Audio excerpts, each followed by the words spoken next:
Welcome, everybody. We're going to get started here. I welcome you all in today to another Milwaukee County Historical Society Lunch and Learn. We're happy to have you join us. Today, we'll go through a little introduction, introduce our speaker, and then I will turn it over to Cheryl, and I will get started here. And for folks, we also have some instructions in the chat for best viewing our Zoom presentation. So I will get started here. So we're excited to have you all join us today. We have both members and non-members of the MCHS joining us via Zoom. For those of you who don't know us, we are a nonprofit historical membership society in Milwaukee.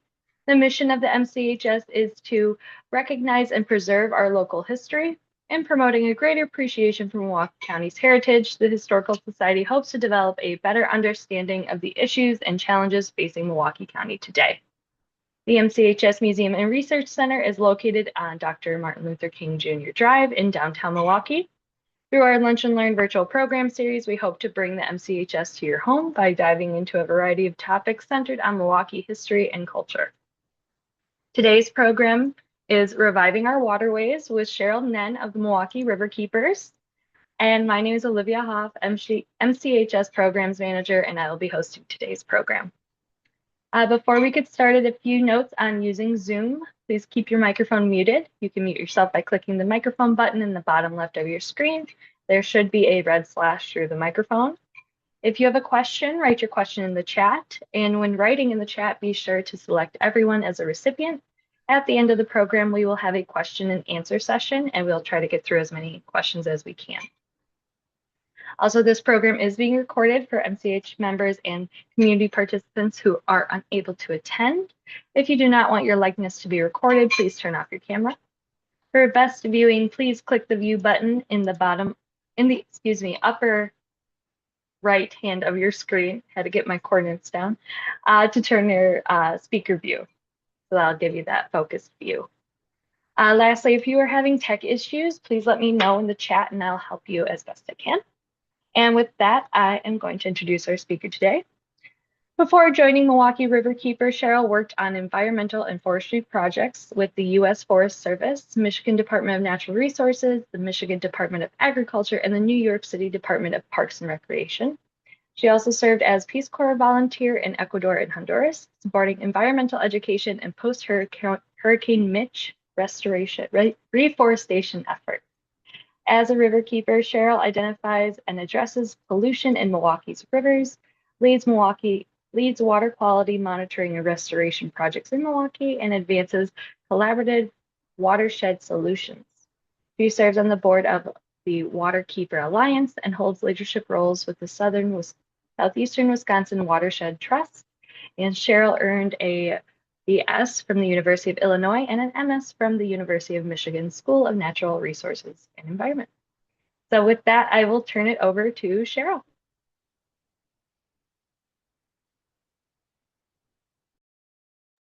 Great. Here I am. Thank you. Thanks, Olivia, and thanks for everybody who is jumping on. So let me see if I can share my presentation here.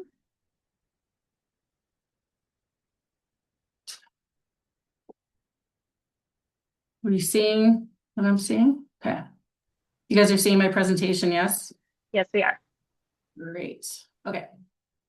So let's get going here. I have a lot of information. I'm going to go through it quickly, but hoping that we'll have some good time too for questions afterward. So for folks that don't know about Milwaukee Riverkeeper, we're a nonprofit organization. We were started in 1995 as essentially the Menominee Friends of the Menominee River. But our mission is to protect the water quality and wildlife habitat of the Milwaukee River Basin. And we, have a mission and vision to, envision a future in which people from all walks of life can enjoy the healthy waterways of the Milwaukee River Basin. So as we are called the Milwaukee Riverkeeper, we've changed names a few times since 1995, but we're part of a larger alliance. We have over 320 waterkeepers in 43 different countries. We're all independent organizations with independent fundraising, but we kind of work together on a lot of national and international water concerns. As Riverkeeper, we're essentially an independent watchdog. We respond to community concerns and complaints and find solutions to environmental problems and do a lot of physical patrolling as well and proactive monitoring and a lot of different water quality policy as well, which we'll get into a bit today. In general, we do water monitoring as a big chunk of our work. We have about 100 volunteers testing at 110 different locations for water throughout the entire watershed. We have a lot of outreach events, recreational events, paddle events. We also manage the Milwaukee Urban Water Trail, and I'll have a few announcements at the end about our big cleanup that's coming up. So this is just a map of the Milwaukee River Basin for folks that might not have seen this before. This is essentially the entire landmass that drains to the Milwaukee River and ultimately to Lake Michigan. It's roughly 900 square miles, and about 500 miles of that are perennial stream that are running all the time. And we have another 400 or so miles of what we call intermittent stream that, might not run the entire year, but, run for most of the year. We have I'd say about 403 of our river miles are considered impaired, and those are the red squiggly lines you see on this map. But that essentially means that these rivers are not meeting basically state or federal standards of one kind. In many cases, as you get further to downtown Milwaukee, a lot of these rivers are not meeting multiple standards. But we also have, 18 miles of trout streams and that are incredible quality kind of in the upper portion of the watershed. So I think we're going to start way back at this point to the fact that, we are a native land. The first Milwaukeeans, encountered the downtown Milwaukee looking a lot different than it does today. I love this map that's on this slide. It's one of the oldest maps, I think, of the city of Milwaukee, but you really just see, this was a wild marsh and just incredible natural areas where these three rivers came together in the Milwaukee estuary. And, all three of our rivers are basically Algonquin names. Menominee, meaning kind of the river where wild rice grows, Milwaukee, which is essentially the good land or the gathering place, and then Kinnickinnick, which is kind of a ceremonial tobacco mixture. And that's kind of what that river was named after. So really ingrained into the history of our waterways. This is an 1835 map, which is also one of the oldest maps of the city of Milwaukee.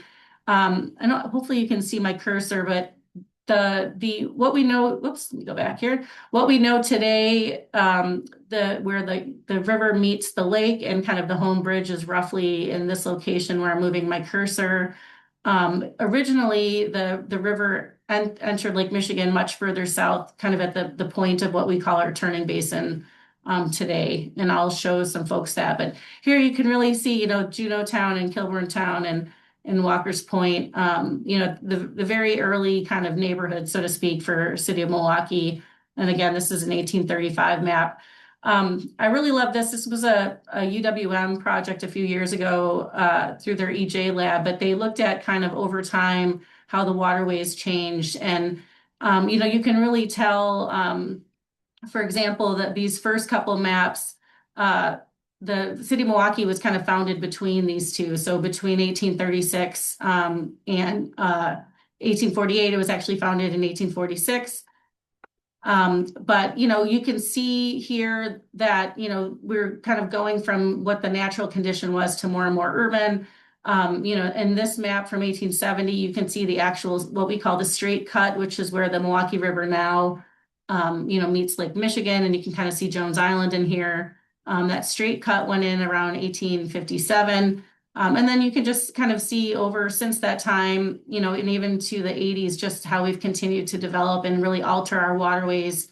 We made them deeper, we made them wider, we hardened them, we put seawalls in, mostly to facilitate a lot of shipping and manufacturing.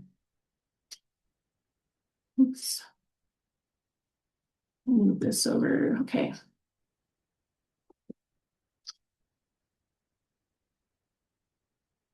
All right, give me a second. It's not wanting to move. There we go.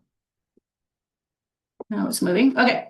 So these are just more maps. I just love to show these like early pictures of Milwaukee. This picture is really looking downstream from the Water Street Bridge here. And but this is a picture from 1885, but you can really just see, like the amazing history of Milwaukee. For some reason, it's just wanting me to go that way. Okay, so this is also similarly Menominee Valley. Obviously, was incredible manufacturing area for for hundreds of years in the beginning of the city of Milwaukee, and a lot of that will kind of make some sense later on when we're talking about where a lot of the contamination came from, right? A lot of it did come from early industry, and in some cases, from well before we even had a Clean Water Act. This is just some other kind of pictures of the Menominee Valley. At one point we were making about 70% of the rail cars for the country, just shipping out incredible amounts of grain and animal hides and a whole bevy of products. Right, if you can see my cursor, this area is kind of the Harley-Davidson Museum, but the valley was all wild rice marsh that was filled up over years with all manners of things. This kind of map in the bottom right corner kind of is a little bit closer to the existing day configuration. You can see the South Menominee Canal and the Burnham Canal, but a lot of these north-south canals that were put in to facilitate shipping and manufacturing have all been filled in. This kind of one up here too, that's where the modern day post office is located. But, we had a lot of really heavy manufacturing in the city for a long period of time. Obviously the harbor, there's been massive changes. I think a lot of people have heard, obviously, especially folks who are members of MCHS, about the fisher folk of Jones Island. And this is kind of an early 1870s map where you can really see Jones Island here. But, the Kashubs were settled here for, many decades. And I think the last folks kind of were off, roughly around in the 20s. But, there was a pretty swift industrialization of the harbor, and a lot of those inhabitants were forced from those areas as the port got more and more, developed. So, huge changes that happened. And I think likewise in the rest of the city, there's a lot of development. And as we developed more, a lot of these sleepy little streams got overwhelmed with runoff and just the amount of water flowing from the cityscape into the waterways, and which, early on, even in the 1912, 1924, the Kinnickinnic River on our south side was becoming a big problem as far as causing a lot of flooding issues. So again, just another picture from 1960. And so, what we did to essentially fix that problem was we came in, we being the global we, our forefathers here in town, decided to come in and just concretize everything. I think with the idea being that, if you can get the water into those channels as quickly as possible and make them as straight as possible, that water will just go away from these neighborhoods really quickly. And it worked probably too well, and just kind of sent water further downstream where it continued to flood people and downstream neighborhoods, to the point where, the vast majority of the Kinnickinnic, even today, still has these concrete channels that are in various states of disrepair. And which are now, we're needing to do a lot of work to restore, and we'll talk about that in a second. Oops.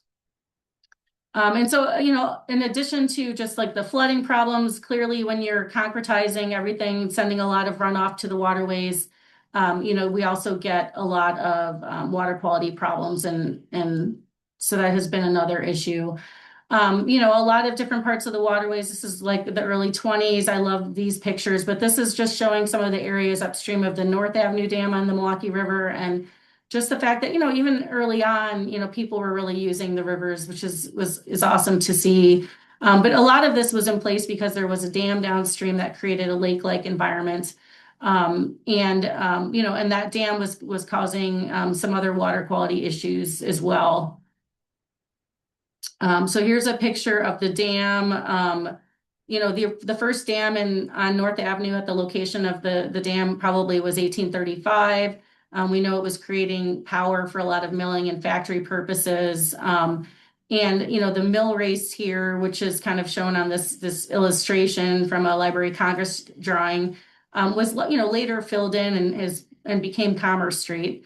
But this was one of the early dams in Milwaukee that was put here for a purpose. Eventually it was removed in the late 90s. And this is kind of picture at the bottom of what that area looks like today. This is just upstream of the former dam.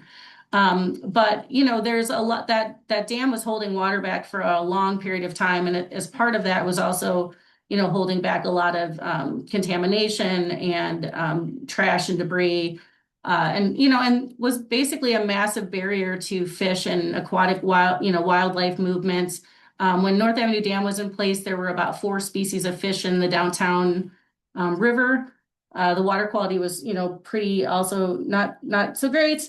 But we'll talk a little bit about all of the changes that we've made to really bring the rivers back to health and the continued work along that journey. But we're now, just to give some perspective, have about 44 species of fish in the lower part of the Milwaukee River.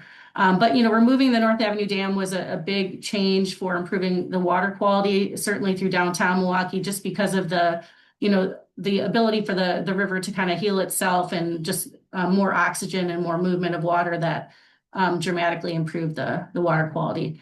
After the North Avenue Dam, on this kind of map to the right is the very kind of bottom here of this picture.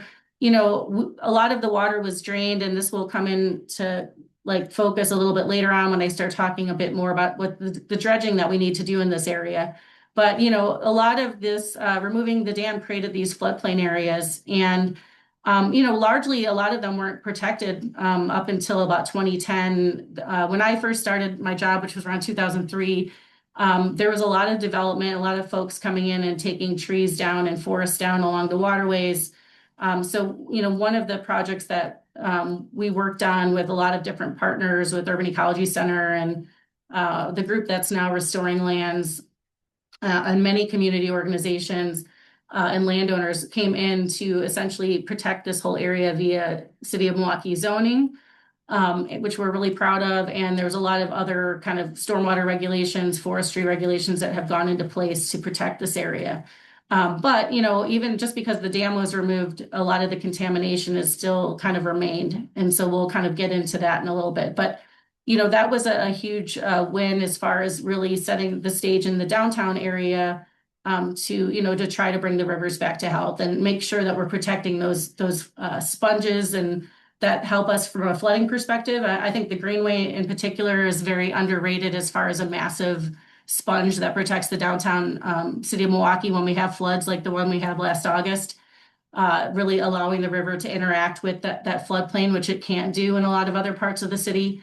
But also, obviously creates filters a lot of runoff, creates a lot of really important fish and wildlife habitat, right in the heart of the city. And I'd argue there's not many cities in the country that have resources like we have here in the Milwaukee Greenway. So we'll start talking a little bit about the history and the pollution and where it came from. This is just, we have done a lot of work already. We're going to talk about the work that's coming, but we started doing some work to clean up the Milwaukee River back in around 2005. And essentially, just because of a lot of major changes that happened, again, assuming you guys can see my cursor, and I'm not sure you can, the Milwaukee River generally used to come in here and do like a big S curve. And when you have a big curve like that in the river, it just slows everything down, which is not a bad thing. Basically allows that water to overflow into those floodplains again, can create a lot of, wetland and other habitat.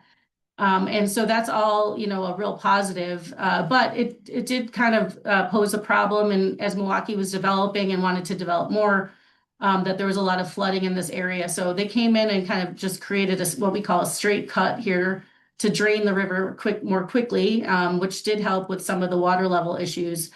But because of a lot of the engineering that happened in Lincoln Park, and this is like modern day Lincoln Park on the north side of the city, about 70% of the PCBs that we are aware of in the lower Milwaukee River settled out here. So this is really the first area that was cleaned up because we knew it contained most of the contamination. And so that work happened from roughly around 2005 to 2016 or thereabouts in several different phases and was completed as I mentioned, in around 2016. But, a lot of the contamination likely came from Lincoln Creek, which kind of comes in here on the left side of this picture. This creek was regularly catching fire. People were burning leaves and sparks would hit the river and catch it on fire because there was so many contaminants in the river, industrial contaminants. PCBs, heavy metals, and a lot of petroleum compounds. And so, a lot of the rivers like were looking better, but there was a lot of, contamination that was kind of at the bottom of the river waiting for us, unfortunately. And so that was kind of a very large project that happened. There was also a very large, I think I don't have a slide, but there was about a $20 million project that happened in the lower Kinnick River between First and Beecher or thereabouts, and that finished around 2008. And that was also an area of river that had a pretty dense accumulation of contaminants that was removed about, a little bit over 10, 15 years ago now. We worked as an organization to remove the Estabrook Dam. We had 4 lawsuits at one point, and it took about 10 years of advocacy and community outreach, frankly, to get support to remove the dam. That came out in 2018. MMSD did the heavy lifting here at the end and took out the structure itself. We can kind of see the before and after picture, but that was another really massive, I think, improvement in water quality and also the ability for fish and wildlife to move into the area. Let's see. So we also are still working on, and you'll see some pictures coming up here in a second, on removing and continuing to improve the fish passage in the lower Milwaukee River. So this is kind of down here is Lake Michigan. And there, I think folks might have heard about this, but about 2 years ago, we finished the Kletch Park Fish Passage, and that's the picture on the top right here. That dam was, originally was being slated for removal. It was man-made. And it actually was man-made as kind of a pilot project for us for the for the Estabrook Dam spillover. They kind of created this as like a small proof of concept, I suppose. So that about a couple of years ago, they came in and put, they being this larger initiative of folks working on this, which includes DNR, what we call the Waterway Restoration Partnership, which is a group of a lot of nonprofits and agencies, and the city and the county and DNR and folks coming together to improve the waterways, which we'll talk about in a second. This project was finished, which has been a really big deal because it's basically let's see if I can find it here, but this is kind of the Estabrook Dam removal. And then we've got Kletch Park here. There also was a very large fish passage put in Mequon-Thiensville, which is kind of this little dot on the map here. All of the green dots you see on this map are dams that have been taken out. There's been about 11 major dams on the Milwaukee taken out and a lot of smaller structures.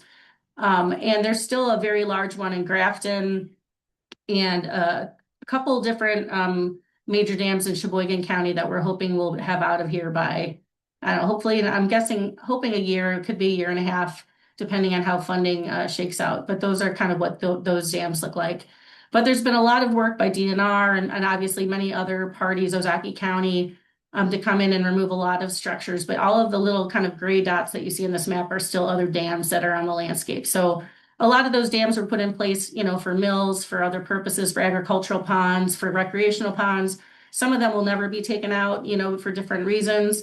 And so, it might be able to be addressed through passages and other things, but allowing that connectivity is really crucial for, in particular, bringing fisheries back. And a lot of the fisheries were very, negatively impacted by all of the dam creation and also just water quality issues. So these are just more pictures of, again, how we continue to revitalize the waterways. The top series of pictures is actually removing concrete channel from the Menominee River. This is literally just upstream of Miller Park, or American Family Field, I think is what we're calling it now. So that has been a big deal on the Menominee River. The bottom series of pictures are Underwood Creek, and Underwood Creek still has a significant amount of concrete still left in it, but close to the confluence with the waterway, confluence of Underwood Creek with the Menominee River, there's been large sections of that concrete removed as well. And we know that fisheries are now, getting well into Underwood Creek since that work happened. I think folks are familiar with the Menominee Valley restoration, which has been really spurred by Menominee Valley Partners and City of Milwaukee. We've done like really incredible work there to, turn something that was a very industrial area.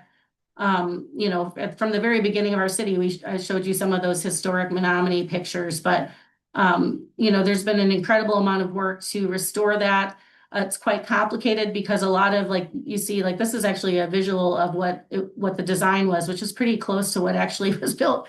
But a lot of these kind of kind of they're echoing kettle like moraines and eskers have kind of some contaminated sediment underneath them. And there's some restrictions on what can be done in some of these areas because of a lot of the industrial contamination. Whoops. Burnham Canal too, there's been large dredging that's largely cleaned up most of this canal, I'd say, in the last 5 years, partially by the responsible parties. EPA and also one of the AOC projects has cleaned up a lot of contaminated sediment, and there's some very exciting plans for hopefully what that will turn into in the next 5 years. But a lot of that contamination has largely been dealt with. There's a lot of smaller dams that have been removed in stream bank restoration projects. There's been about 5 different, well, I should say more than that, probably about 5 to 10 different low flow barrier removals. There were 5 done in Hoyt Park in Wauwatosa. You can kind of see the befores above and the afters below. And these are largely, this was basically a pipe. A lot of pipes are put in underneath the river in concrete boxes, and the river will eat away at those structures over time. And then all of a sudden you have a dam, basically. And something like this, even if it's 8 to 10 to 12 inches high, a lot of our native fish can't jump. So that seems, to them, that's the Hoover Dam. If they come upon it, they don't know how to get over it. They have to wait for water quality to get higher. And often when the water levels rise with, rain and flooding, they can get over. But, there's been a lot of work by different parties, over the last few decades to remove a lot of these smaller barriers. The last 2 pictures I'm excited about because they just happened in the last couple months.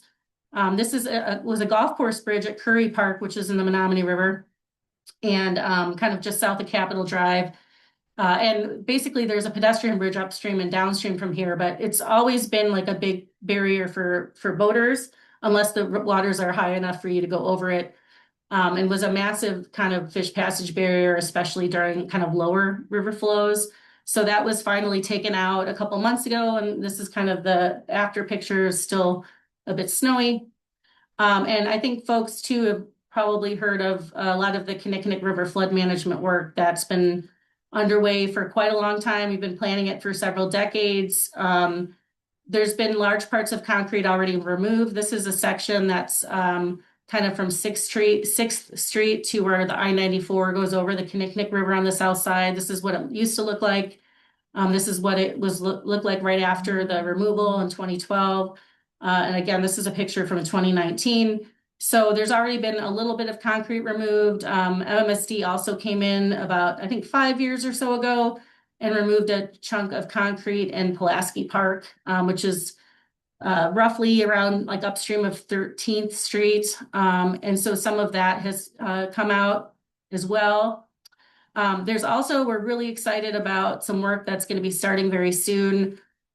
This is the Jackson, basically most of the concrete from Jackson Park, which is roughly Miller Parkway, or what are we calling it? Brewers Way now, or Brewers Boulevard or something like that.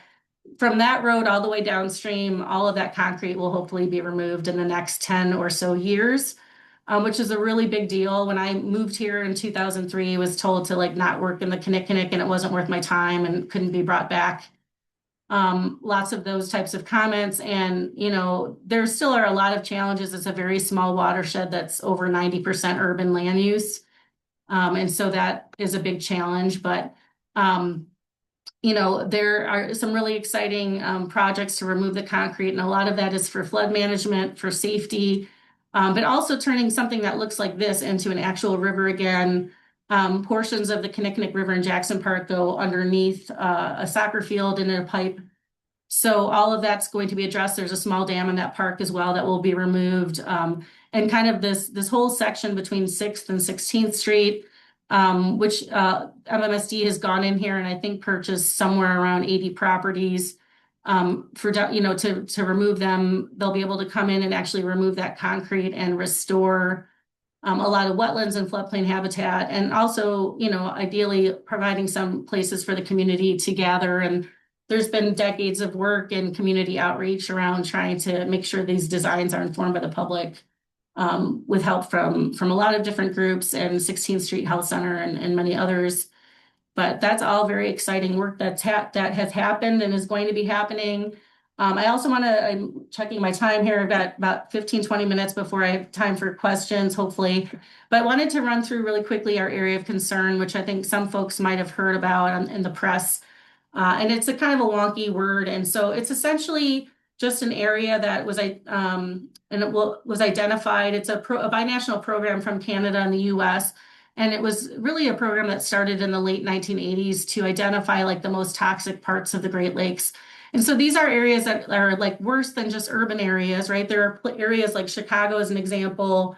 Let's see, I mean, like Racine, not every urban area is an area of concern. Those areas are not areas of concern, but these were largely areas that had very high levels of industrial legacy contamination. That meant that we couldn't really use the rivers the way that we'd like to. We couldn't eat the fish, we couldn't swim in the water. And so they created like a special funding program to really address these areas. And so let me get here, move to the next one. So this is just a map of them. There were 43 areas of concern. I think there's been roughly like maybe 10-ish that have been cleaned up. There were 26 in the US, 12 in Canada, and then I think about 5 binational areas of concern. In Wisconsin, the Milwaukee Estuary is right here. We've done most of the cleanup actions on the Sheboygan River and Lower Menominee River now. But there's still a lot of work happening in the Fox River and the Green Bay area. That was the largest sediment cleanup in the country, but they still have a lot of habitat and other stuff to work on. And there's also the kind of St. Louis River, which is kind of a joint Minnesota-Wisconsin AOC. Still a lot of work left to do that one as well. But so there's 5 in Wisconsin. Let me move back here. So Milwaukee Estuary is one of those, and you'll see a map like this again. But originally we were really looking at the downtown rivers as they all came together, which are the most kind of toxic. But we found that there's a lot of other sites that cause pretty serious contamination. There's a Superfund site up here that used to be called the Moss American site. It's also now known as Kerr-McGee, just different ownership. Also Cedarburg, I think folks might have heard there's a very large contamination area up there, a Superfund site, largely from Mercury Marine, the boat manufacturer, engine manufacturer. We knew those were sources of contamination, so we expanded the AOC to make sure that we had money to basically monitor and clean up all of these areas. So I kind of went through this already. We are an AOC because of that historic contamination. The EPA has 14 different kind of problems with these areas of concern, and we have 11 of the 14. And some of those are listed on this map, and there's no quiz later, but it's basically contamination that has robbed our ability to use these waters beneficially for things like boating, swimming, fishing. Now, we are using our rivers already for a lot of those things, but there are elevated levels of contamination that have spurred additional work and action, and that's why a lot of this work is actually happening to make sure that the water's clean and safe and that people can eat the fish and people can swim without having to worry if it's safe. Those types of things, and that's really driving this entire program. So I already mentioned this. These are kind of the types of contaminants that we're dealing with: tanneries, foundries, machine manufacturing.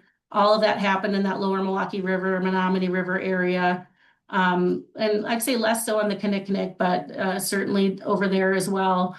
And a lot of these contaminants, we know they can cause cancer. They can cause asthma. They can cause a lot of different issues with our immune systems, our reproductive systems, and we're mostly targeting, PCBs, which were used in a lot of different industrial manufacturing to kind of make sure that equipment didn't burn up and that there was like insulation and moving parts, and a lot of kind of oil and grease and gas and different kind of hydrocarbons that also can be very toxic and bad for us, and heavy metals as well. So how are we cleaning this up? There's a large project, as I mentioned, to do dredging and to clean up beaches and also improve habitat. So I mentioned before we had done that large project in Lincoln Park that's kind of up here. From there all the way down on the Milwaukee River, which is about 6.5 miles, All of that area will be cleaned up. This purple reach is going to be more dredged, kind of similarly to what you might have seen in the past if you've noticed dredging in some of the other parts of the river or the harbor. This part, I'll have a couple more slides to talk about, but this is what we call the Milwaukee River floodplain reach. This is that area that was underwater when North Avenue Dam was in place. And after that dam came out, a lot of that contamination remains, and some of it, very, very little of it actually is in the water. Most of it is in the floodplain. So it's in those areas that used to be underwater but are now land. And this is the first type of project like this that the EPA is going to be cleaning up in the country. And then we have about 2.5 miles of the Menominee River still left to clean up. A little bit of the South Menominee Canal, that Burnham Canal, has been largely cleaned. And then I mentioned that there's a big section down here of the Kinnickinnic that was cleaned up, but there are some additional parts of that will be cleaned up. This is just kind of showing that same information in blobs, so to speak, with different actual like names of projects. This is the Little Menominee, which is kind of in the upper portions of the Menominee River, has been largely cleaned up. And Cedar Creek, we've done the first kind of 3A has been done, and I think 3B, but there's still a few downstream sections of Cedar Creek that still need to be cleaned up. The rest of this contamination is all largely downstream of that former Estabrook Dam. Oops, let me go back here. This is just showing like an example of one of those upper reaches that I mentioned. This is essentially where the former Estabrook Dam was, and like this is kind of the former North Avenue Dam in here somewhere. I have a block on my screen, but I think it's over here somewhere. We have, there's about 11 different floodplain areas. So the whole area isn't going to be cleaned up. These kind of highlighted sections that you see are really showing you kind of the pockets of contamination that will be that we're going to be coming in and removing. Again, this work probably won't start till 2028. And hopefully, it won't be worse than that based on some federal, budget shenanigans. But we're hoping that project will start in 2028. These are just pictures of right after the North Avenue Dam removal, which I think are interesting because they just show you really those floodplains. And this is kind of where a lot of that contamination is. And I'd say most of the brunt of the contamination is kind of immediately upstream of where the former dam was. That's where a lot of the most toxic stuff is. And this just shows you kind of, but this was them drawing down the dam before the dam was taken out. This dam is still in place as a pedestrian bridge, but obviously the main section was opened. I was not around when they made the decision to keep the kind of wing walls of the dam in place, but they do provide the stability for the existing pedestrian bridge. So this is just another map kind of showing you what used to be below the water when the dam was in place is now land. And so like this is an area very close to Urban Ecology Center that will be cleaned up that has some pretty significant contamination. And a lot of that work, is going to be done. I would say downtown, it's mostly going to be done in river with large dredging barges. I'll have a picture of those in a second. In this floodplain reach, there is going to be a lot of, access from the land coming down into the river corridors, and probably phased, cleanup approaches. Everything that comes out will be replaced with, new cleaner soil, new plants. There is going to be an attempt to, to save trees, especially, good quality native trees that are in the area, to the extent that can happen. And in some places where they can't remove contamination, they'll be bringing in what we call CAP, which is just clean material, levels of sand and topsoil that will confine those areas so that they can't get into, critters and into fish and into people eating the fish and using these areas. This is one of the sections was cleaned up in 2023, which felt like last year, but was, I guess, 3 years ago now. Roughly from where the Menominee River enters the Milwaukee River to the Home Bridge. A lot of that section was cleaned. This is kind of an actual picture of what those dredge machines look like. And so from that project, about 55,000 cubic yards of sediment were put into an existing kind of facility that we had at the lakefront at the time. And that's also the same facility where all navigational dredging is placed. So like they come in and have to remove some sediment for big like salt barges to get in, or cement barges. All of that kind of material goes into the existing facility. And we are going to be creating a new facility, which I have a slide of. So this is just a summary of kind of the downstream sections of the river that will be cleaned up. That's going to be a lot of material that's coming out. It's about 1.2 million cubic yards of sediment.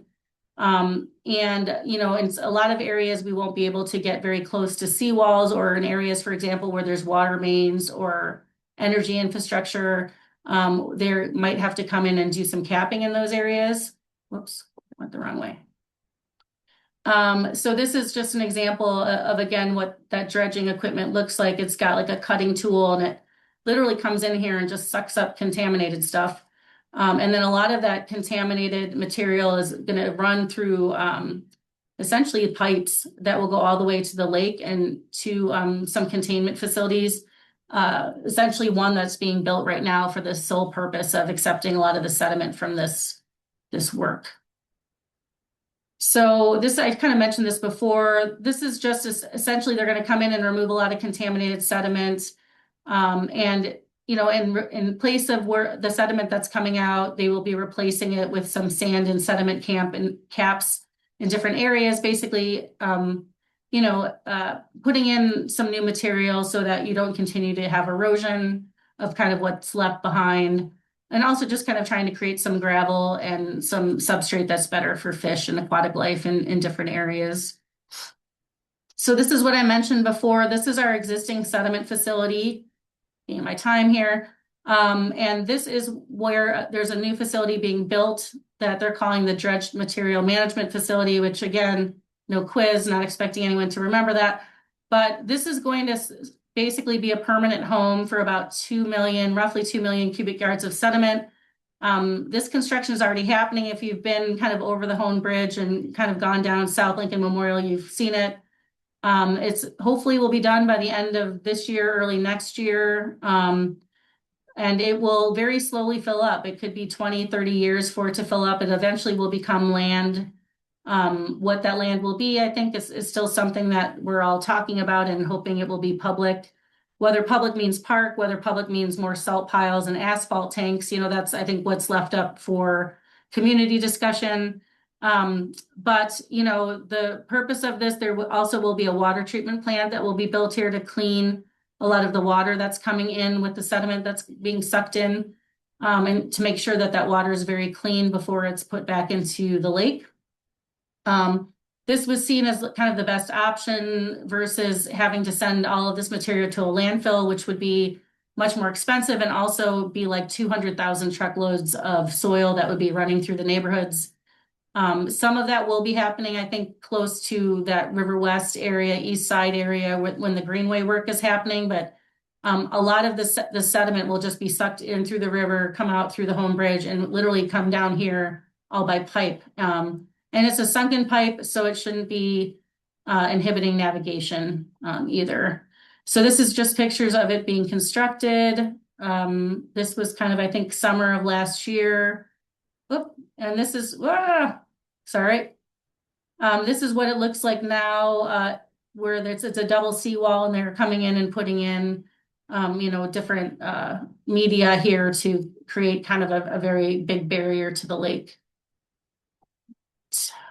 So fish and wildlife projects, I've already talked about quite a lot of these. Sorry, having some PowerPoint issues. Okay, there we go.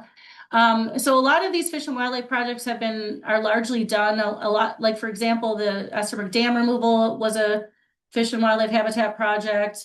Some of the concrete channel removal that I was showing you before, a lot of that work has been done, but there's still a few projects that are left. The Clutch Park project, which I mentioned before, was one of the habitat projects that was funded under this specific program. This is just a slide showing you all of the green is stuff that's been done. So the Menominee River concrete removal, the removal of those low flow barriers I showed you before, a couple of them, the Clutch Fish Passage, the dam removal for Estabrook Dam. A lot of those projects were partially funded by this project. Burnham Canal is the one that still needs to be done. And there's also a very cool project to restore the Grand Trunk wetland. We found some ongoing contamination in that area. That is very close to barnacle buds and skipper buds in the Inner Harbor, kind of lower KK River. That project's been delayed, but is going to happen, but a little bit delayed.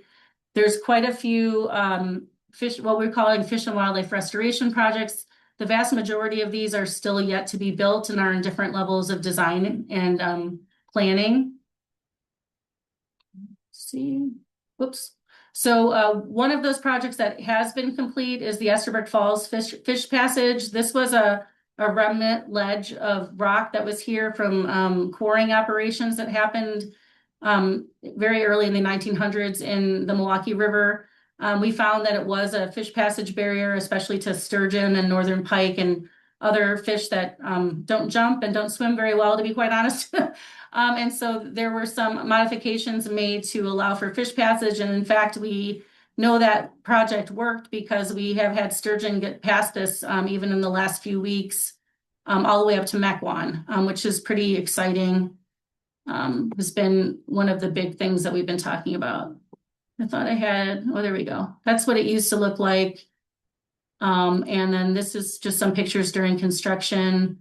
They dewatered the river with like these very large bags. We actually did have a lot of damage from the August floods, but shockingly, it wasn't as bad as anticipated. That project was a little bit delayed, but did get done last October. And sorry, it's not letting me do my arrows, just my scrolly thing. So this is kind of the post picture. So as you can see here, there's a lot of red. We have a lot of work left to do for these projects. We also have some beach projects that are funded under this program. And really the largest one has been done, which is South Shore. There's a couple minor projects that are being planned in Bradford and McKinley, largely to deter birds and to improve a lot of the existing rain gardens that are there that have fallen in a bit of disrepair. But the largest project was really moving the former South Shore Beach, which you can see in the upper left here, to a new location, which is kind of downstream of this point. If you can see my cursor, kind of south of the pavilion, the park pavilion there, to create a new beach in an area that we think is about 1,000 times better for water quality, just because of the ability of the lake to flush that new beach, because of the way that the seawalls are configured. Whoops, sorry. So this is, again, just the after picture of the new beach, which we're really excited about. The old beach has essentially been converted into turf grass, which was what the community kind of wanted and voted for. And this would be an area that will be probably used for the beer garden and just general South Shore Park. And then the new beach, we had a ribbon cutting last fall, which was really exciting, and hopefully everyone will be enjoying it soon. So these are just a bunch of different websites where you can find more information about all this work. This is the Riverkeeper website, but the overall website for a lot of this work is the Milwaukee Waterway Partners website. So it's MKE Waterway Partners. I'm also a member of a group called the Community Advisory Committee for this project. So we basically exist to help answer your questions and make sure that community concerns are being incorporated into a lot of this work. Sorry. And this is what that website is. It's cacmke.org. And then the DNR also has quite a lot of information on their website. I need to also put a shout out for our river cleanup, which is Saturday, April 25th. We have over 90 sites, I think, throughout the entire Milwaukee River Basin. And so there is one near you. So we'd love to see you out for the cleanup. The cleanup's roughly from 9 to noon. And then starting at noon to about 3 o'clock, there's a big party at the Harley-Davidson Museum that's has like a lot of environmental groups will be there. And there'll be fun like goat yoga, and our mermaid Echo is going to be there from Discovery World. There's going to be food and drink and lots of fun. We're also giving trees away. So if folks are interested and still have energy after the cleanup, please meet us there. And I think that's all I have. This is my contact information, my email and my phone number. If anyone has any other questions and wants to reach out later, That we also do water monitoring, as I mentioned before, a whole other presentation on water monitoring, but we are looking for volunteers to help test water quality, and we have a training coming up on the first Saturday of May for that program as well. We do that in collaboration with River Edge Nature Center up in Newburgh. So if anyone is interested in that, please reach out. That's like a really great way that volunteers can get involved as well. And that's it. I've been talking a very long time. Thank you so much, Cheryl. A wonderful bit of information. So I can speak for myself and hopefully the audience that that was really fascinating. And it's so evident that there's so much use of history into making the work that you all do happen because you have to know what's happened to the water to clean it up. And so, on behalf of myself and Milwaukee as a whole, thank you for all the work you're doing for cleaning our waters and just knowing the bit of history and industry in this city. We've made a mess of it a little bit. So thank you very much for the hard work you guys do. I would like to welcome folks to ask some questions in the chat. Feel free to type your questions. We do have one from Rebecca right away. For the April 25th cleanup, can you identify a few sites that most need volunteers? Ooh, that's a great question. Gosh, I'm gonna put a shout out for the Kinnickinnick River. Always needs a lot of people just because it is so urban and it's so we call it flashy, which means when it rains, there's just so much runoff comes in quickly and it rises really quickly and drops really quickly. And so you get a lot of trash in that watershed. And so there's a large site that's like basically, I think there's a Lincoln Avenue site and there's another site that meets at like Chase and Rosedale. Both of those sites will have, I mean, that's very dirty sites. They'll need a lot of help. Also, the Lincoln Creek this year, I think there's 8 different Lincoln Creek sites. Lincoln Creek always needs kind of more volunteers than we can attract. And similarly, just was really, altered historically and actually had large sections of concrete channel that were removed as well by MMSD, but needs incredible amounts of volunteers. So any of the Lincoln Creek sites, I think, too, would be really, really great. Awesome, awesome. And I will be sure to add those links in the chat for everybody to get to the Milwaukee Riverkeeper site and also the MKE Waterways Partners site, so we can find out more information there. I welcome folks to put in their questions in the chat. Oh, we have another question from Erica. For water monitoring, is that something a parent can do with a child? Child is 13. Yeah, I think for sure. We definitely have, I think certainly if they're with a parent, I think that's fine. I think that one of the key components of our water monitoring program is it's for what we call wadable streams. So we're not putting anyone into the Milwaukee River by the Historic Society, for example.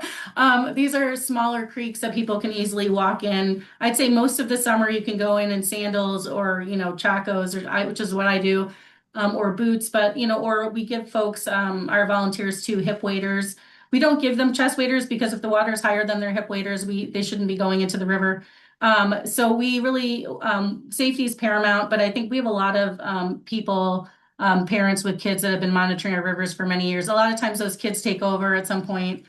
We have a lot of kids too that have been involved, for the river cleanup since they were like 4 or 5. I mean, obviously not in the river, mostly on the floodplains and in the areas next to the river, which also need to be cleaned up. So I think there are a lot of opportunities with the cleanup and also with monitoring to get kids involved.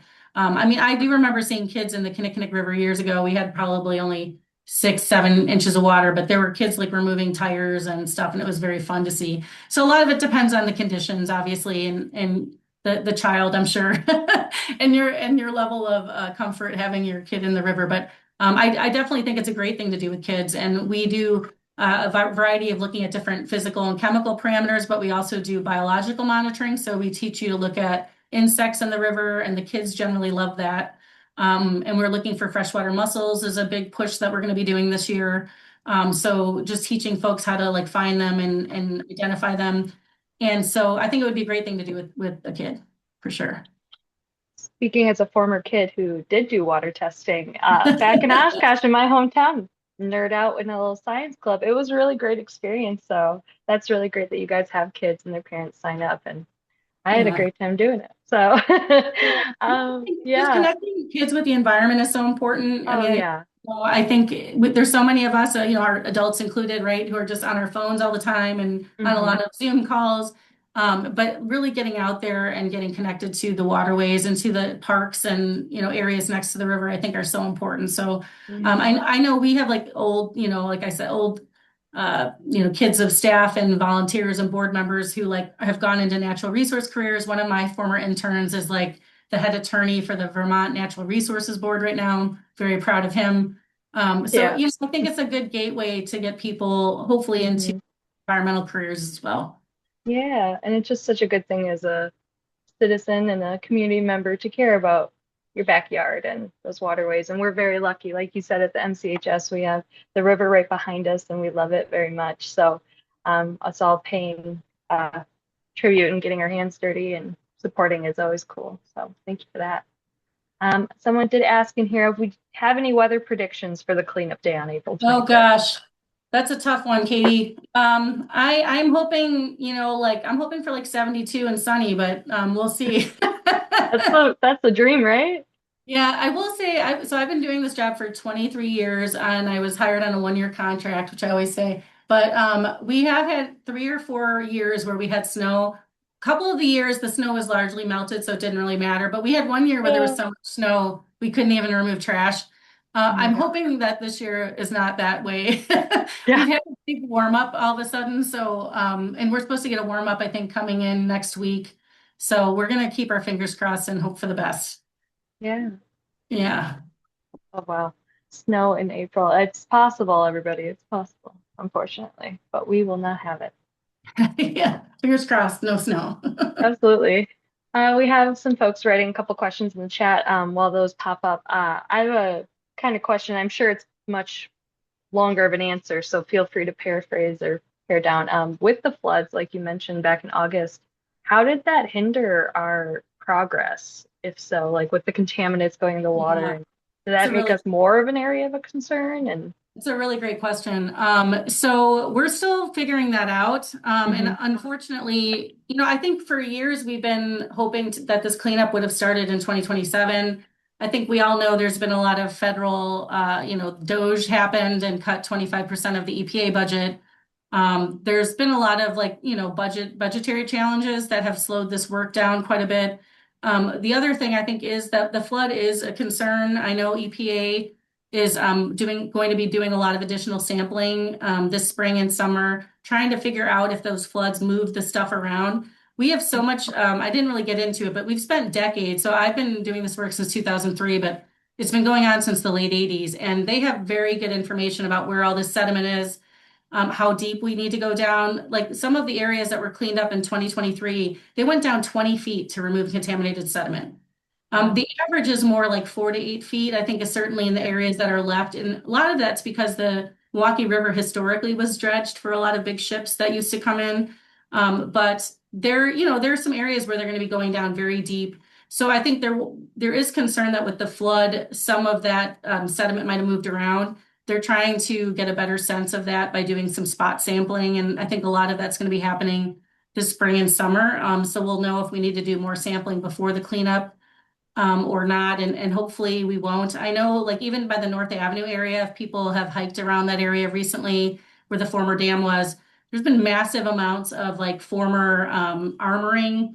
It's like there's like a matting that they actually put in upstream of the dam before the North Avenue dam was removed to keep a lot of contaminated sediment down.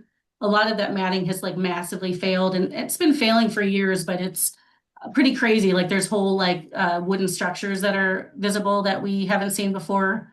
Wow. Um, so I think that, that is something we are expecting to see some changes. And I know that the EPA is now looking at that North Avenue area and whether or not we might be able to add a project to deal with some of the maybe fisheries issues that are popping up from some of the way that the river is moving in that particular section. So yeah, stand by, I guess I think there definitely were some impacts from the floods. I think the biggest impacts are largely on the Milwaukee, but the Menominee River as well. There was some pretty serious flows. So Yeah. we'll have to kind of check and see if that's going to make any changes or not. Yeah. To be expected, a 1,000-year flood. I mean, Yeah, it's a I big one. the hard work pays off regardless. So we're still making progress, and that's the most important part.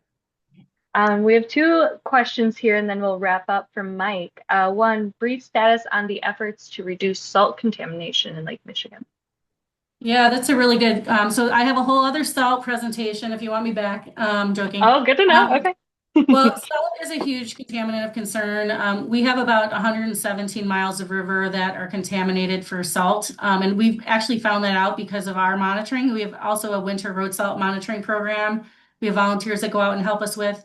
And so we know that means like 117 river miles are so salty that they're, can be harmful to fish and aquatic life. And all of our life needs fresh water. So as the waters get more salty, it's a huge concern. I will say, we have seen a lot of improvements, I think in particular, and I think folks have noticed this probably over the last few years. We've been doing a lot of training of municipalities and private contractors since around 2008, 2010. There's also in the last 5 years, there's been a group that's popped up called Saltwise Wisconsin, which is like a statewide coalition. And also give out a shout out to Sewer Pack, which is our regional planning commission, who's been doing like this really massive road salt study that's looking at the connection of surface water and groundwaters, and which is actually pretty fascinating and what's going on with salt. I think the good news is that a lot of the municipalities have switched to brine, and you've seen that probably on the streets where you see those lines of brine that they're putting out before the storms now instead of all that granular product. That's basically allowed them to use a lot less salt product, and it also just sticks on the pavement in a way that when they put the salt out, it just kind of bounces into the storm drains and into the water. So having that brine really sticks the product where we need it to be, which is like on the center of the road and not like kind of on the side of the road or into the storm drains that drain to the waterways. So a lot of cities like Cudahy and also like Milwaukee have like reduced salt use by like 40%, which is really significant. Unfortunately, there are other salt products that are effective in lower temperatures. I think we've been doing a lot of work to let people know that, salt doesn't work when it's colder than 15. And if you're not using these other products, like you're just like throwing salt into the river, right? And so, in some of these alternative there's like something called calcium magnesium acetate, which is a environmentally friendly salt that doesn't have salt in it. I should say it's a de-icing product. But we found that like magnesium too can be really harmful to aquatic life. So there's not really a bullet for smoking. What is it? Smoking gun or golden bullet? How that works for reducing a lot of the salt use. Other than, I think just getting smarter about when we're using it and how we're using it. Like I don't use any salt on my property, like very rarely. I think if you just go out early and often as a homeowner and shovel, right? It stops that adhesion where you do have the ice that's created and then you need to put a lot of salt out. So just, like shoveling early and often, making sure that you're sweeping up salt that's still there after a storm, because that will continue to melt and get into the water. And then you can reuse that salt and like save yourself some money. So, we're doing, I think the education has helped, but it's still a real problem. Lake Michigan is slowly clocking up salt wise. Although I think that the rate of that has decreased, but we still have a lot of work to do on salt. And I think in a lot of areas like Madison's a good example of this, where they're on groundwater, like they've had to shut wells down because the wells have gotten so salty that they're not safe to be using anymore. So it is a problem. Sewer Pack's working on this state-of-the-art report. There's other ways that salt gets into the environment too, is from like wells, from water softeners. A lot of that can get into groundwater, and that groundwater and surface water are connected. We're finding certain creeks, like Honey Creek is an example, where we're finding salt exceedances now all summer long, basically every month of the year, which is shocking because we don't put salt out in the summer, right? But what's happening is that the groundwater is so contaminated that it's like kicking into the river kind of on a lag time scale. So like it's starting to cause like very high salt levels, like even in like June and July, and other months when we shouldn't be seeing salt in the water. So that's we're learning a lot, which is exciting. But it is a big thorny problem that we're just kind of starting to get some traction on, to be quite honest. Yeah, yeah. It sounds like in Wisconsin, being Wisconsin, we get all of those seasons and we get the benefits and the negatives of those seasons. Yeah. Yep. And then his second question, we'll make this the last question for our afternoon. Status on the efforts to remove plastic and other floating contaminants. in the Milwaukee River? Yeah, that is a good question. So we have a whole coalition. It's called Plastic Free Milwaukee or Plastic Free MKE, and they have that coalition has its own website as well. And that's been kind of our effort to really like educate people about the scourge of single-use plastic in particular. I think very little plastic, like, is actually recycled. It's like 8% globally or something. It's a very low number. And we struggle with recycling. Our recycling plant burned down, which I don't know if a lot of people are aware of. And we're using like multiple private contractors right now to deal with a lot of our recycling in the city. So it's a challenge. And our river cleanups, obviously, I'd say 80% of the stuff that comes out of the river is single-use plastic bottles, straws, like, chip bags, all of that kind of stuff. Styrofoam, which is a form of plastic. There has been some really good like reduction, like basically source reduction legislation that has been introduced nationally, and unfortunately hasn't passed to ban things like styrofoam. Other states have made a lot more progress on this than we have. We're hoping that that might change with the altered legislature, but I guess we'll see. But we even have we're one of few, I think 20 some states that has a ban on plastic bag bans, which basically means that the state legislature made it so that none of the cities could restrict, the use of single-use plastic bags and also like single-use food and beverage containers, which includes styrofoam. So that's really constrained even like cities like Milwaukee. Milwaukee did pass a straw ban because it was one of the few things that wasn't mentioned in that bill. We've been trying to get that bill overturned the last 2 years. It's been introduced to the state legislature and hasn't been approved. But we're still hoping to get more power and sponsors and get that done, and working on federal legislation as well. But it is a huge challenge. The amount of plastic. There's obviously a lot that we can do with behavior change as well. Plastic Free does a lot of education, and they're also doing like business certifications, so certifying businesses that are not using single-use plastics. And so that's called the Lake Friendly program. And so there's a list of restaurants on the website that are working to kind of reduce the problem, from the get-go. But it is a huge problem. I know the skimmer works in Milwaukee. The MMSD funds that. There have been two other projects. There was a trash wheel on the Kinnikinnick that ran into some permitting struggles, and it seems like the future of that is questionable. I think on the Menominee River too, MMSD had been planning actually a large bubble curtain for trash, which was a very cool thing. It was kind of modeled after something that they have in Amsterdam. Unfortunately, that project looks like it's now on ice as well because of the floods last August and just some of the serious damage to some of MMSD's infrastructure. They've decided that they really can't take that on at this time. They need to fix a lot of things that broke, frankly, and also they're really trying to expedite some of their flood management efforts. So that is something that we might take on. There's we actually need a lot. We still need to do a lot to address plastic too. But everybody can help too. As far as if folks wanted to get involved with that coalition, we'd really love more folks that are interested in that issue in particular and helping volunteer for that. That website I think is like Plastic Free MKE. I think it's either .org or .com. I'm not entirely sure, but if you Google it, you will find it for sure. Awesome. Thank you for that. And thank you so much for this presentation. Truly, it was so fascinating. And it gives me hope. There's a lot of good progress. So we got to keep moving in that direction. We can do that by volunteering and supporting these kinds of initiatives like the spring cleanup. So I encourage you all to sign up and volunteer. I am going to put in the chat now some links for you all to check out, including a survey letting us know how this program was today. And I'd like to thank you all for joining us. It was really fascinating presentation. Always great to have a conversation in the chat going. And thank you so much, Cheryl. It was really fantastic. Appreciate you and your time. And everybody, I would like to also encourage you to support the MCHS as well. We're a nonprofit historical membership society, museum research center, and we get to do things like this because of your support. So we call on you to join us at our programs, our events, become a member, donate. We really appreciate our community and want to keep serving them.